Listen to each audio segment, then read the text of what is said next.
Welcome to the online learning platform.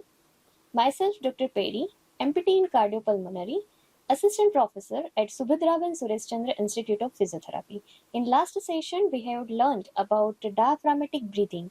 In today's session, we will discuss segmental breathing.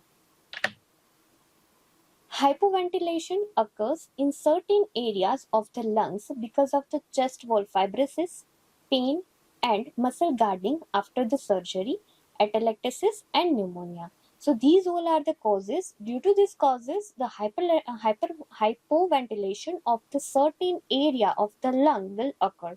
Therefore, during the postural drainage or following the thoracic surgery, it is important to emphasize expansion of the problematic area of the lungs and chest wall is required. First, lateral costal or basal expansion.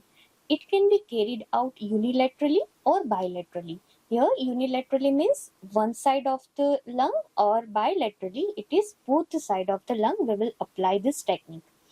Deep breathing while focusing on movement of the lower portion of the rib cage may facilitate the diaphragmatic exertion. This technique is particularly important for the patient with the stiff lower rib cage, as is often seen with the chronic fibrosis, emphysema, or asthma patient. Here is the procedure for the segmental breathing exercise. Have the patient begin in a hook line position. Later, the progress to a sitting position. Place your hands along the lateral aspect of the lower ribs to direct the patient's attention to the area where the movement is occur. Ask the patient to breathe out and feel the rib cage moving downwards and inwards. Then, as the patient breathes out, place the pressure in the ribs with the palms of your hand. Just prior to the inspiration, apply a quick and downwards as well as inward stretch to the chest. These places a quick stretch on the external intercostals to facilitate their contraction.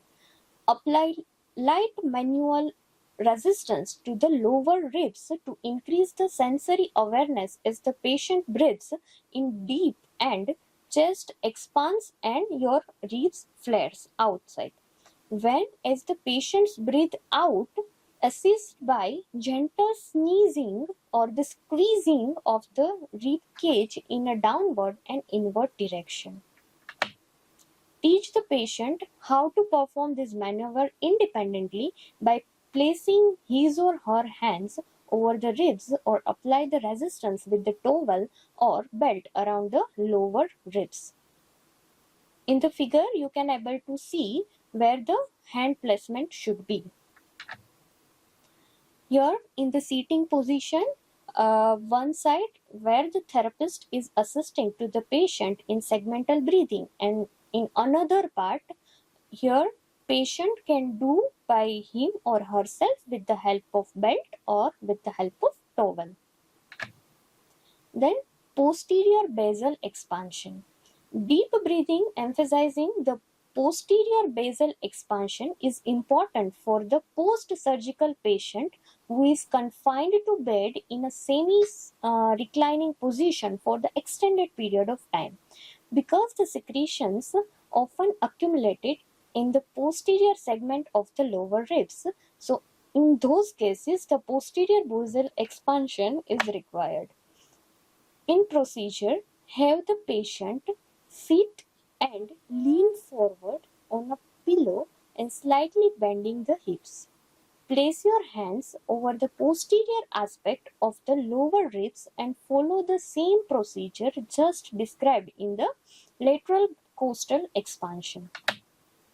This is your reference where you can read. Thank you.